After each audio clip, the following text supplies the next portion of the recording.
നമസ്കാരം ചേട്ടാ. നമ്മുടെ വി.ഡി. സതീശൻ സാറേ വളരെ മാന്യനായ ഒരു വ്യക്തിയാണെന്നാണ് നമ്മുടെ കേരളത്തിലുള്ള എല്ലാ ജനങ്ങളും വിചാരിച്ചിരിക്കുന്നത്. അത് പ്രതിപക്ഷത്തിരുന്നപ്പോഴായിരുന്നാലും ഇപ്പൊ ഭരണപക്ഷത്തേക്ക് വന്നപ്പോഴായിരുന്നാലും അദ്ദേഹം നിറഞ്ഞ പുഞ്ചിരിയോടുകൂടി ജനങ്ങളെ സമീപിക്കുന്ന അല്ലെങ്കിൽ മാധ്യമങ്ങളെ സമീപിക്കുന്ന ഒരു വ്യക്തിയാണ് എന്നാണ് നമ്മളെല്ലാവരുടെയും ധാരണ. അതിപ്പോഴും അങ്ങനെ തന്നെയാണ്. പക്ഷേ ഈ അടുത്തായിട്ട് ഒരു വാർത്ത വന്നിട്ടുണ്ടായിരുന്നു. 2 ദിവസം മുമ്പ് ഒരു വാർത്ത വന്നിട്ടുണ്ടായിരുന്നു. MDMA കടത്തുമായി ബന്ധപ്പെട്ട് 2-3 കോൺഗ്രസ്സുകാരെ അറസ്റ്റ് ചെയ്ത സംഭവം ചാനലുകളിലൊക്കെ വാർത്തയായിട്ട് വന്നിട്ടുണ്ടായിരുന്നു. ആ കൂട്ടത്തിൽ നമ്മുടെ വി.ഡി. സതീശൻ സാറിന്റെ ഫോട്ടോയും ഇവരുമായി ഈ MDMA കേസിലെ പ്രതികളുമായി നിൽക്കുകയും സംസാരിക്കുകയും ഏറ്റവും അടുത്ത് ഇടപഴകുകയും അവരുടെ വീട്ടിലൊക്കെ ചെന്ന് വളരെ കാര്യമായിട്ട് സഹകരിക്കുകയും ഒക്കെ ചെയ്യുന്ന വീഡിയോ നമ്മൾ കണ്ടതാണ്. പക്ഷേ ഇതിനെതിരെ ഒരക്ഷരം പ്രതികരിക്കാൻ അദ്ദേഹം തയ്യാറായിട്ടില്ല. കേരളത്തിലെ ജനങ്ങളോട് അത് വെളിപ്പെടുത്തേണ്ട ബാധ്യത അങ്ങേക്കുണ്ട് എന്നാണ് എനിക്ക് പറയാനുള്ളത്. കാരണം ഇപ്പോൾ ഒരു പ്രതിപക്ഷ നേതാവ് മാത്രമല്ല, നമ്മുടെ കേരളത്തിന്റെ മുഖ്യമന്ത്രിയും കൂടിയാണ്. അപ്പോൾ ഇതിനെക്കുറിച്ച് മാധ്യമങ്ങൾക്ക് മുന്നിൽ വന്ന് ജനങ്ങളോട് പറയേണ്ട കാര്യങ്ങൾ പറയുക തന്നെ വേണം. കാരണം ഞങ്ങളൊക്കെ അങ്ങയെ കാണുന്നത് കാര്യങ്ങൾ പറയേണ്ട രീതിയിൽ പറയുന്ന നല്ല വ്യക്തി എന്നുള്ള നിലയ്ക്കാണ്.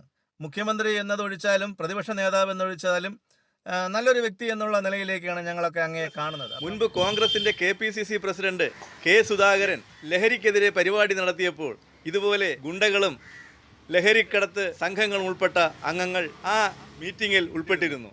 അതുകൂടാതെയാണ് നമ്മുടെ മുഖ്യമന്ത്രി വി.ഡി. സതീശന് ഇപ്പോൾ വിവാദത്തിൽപ്പെട്ടിരിക്കുന്നത്.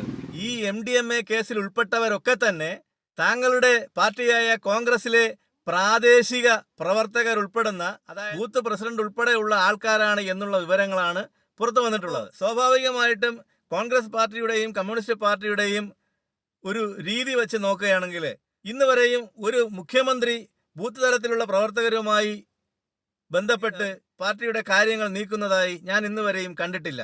അതിന് അവര് ഏരിയ സെക്രട്ടറി, ഏരിയ കൺവീനർ, ഇങ്ങനെയൊക്കെയുള്ള ഓരോ സ്ഥാനങ്ങൾ കൊടുത്ത് ഓരോ ആളുകളെയും നിയമിച്ചിട്ടുണ്ട്. പാർട്ടി സംവിധാനം അങ്ങനെയാണ് പോകുന്നത്.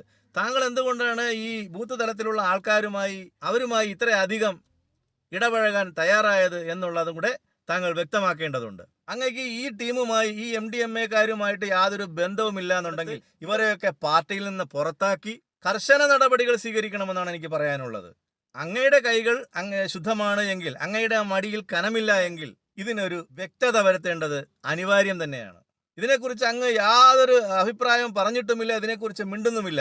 അങ്ങനെ മിണ്ടാതിരിക്കുന്നിടത്തോളം കാലം ജനങ്ങൾക്കുള്ളിൽ സംശയത്തിന്റെ കരിനീഴൽ വീണുകൊണ്ടേയിരിക്കും. ആ സംശയ നിവാരണം നടത്തേണ്ട ഉത്തരവാദിത്തം അങ്ങേക്ക് തന്നെയാണ്. ദയവായി അങ്ങ് ഈ വിഷയത്തെക്കുറിച്ച് പ്രതികരിക്കണമെന്നാണ് എനിക്ക് പറയാനുള്ളത്.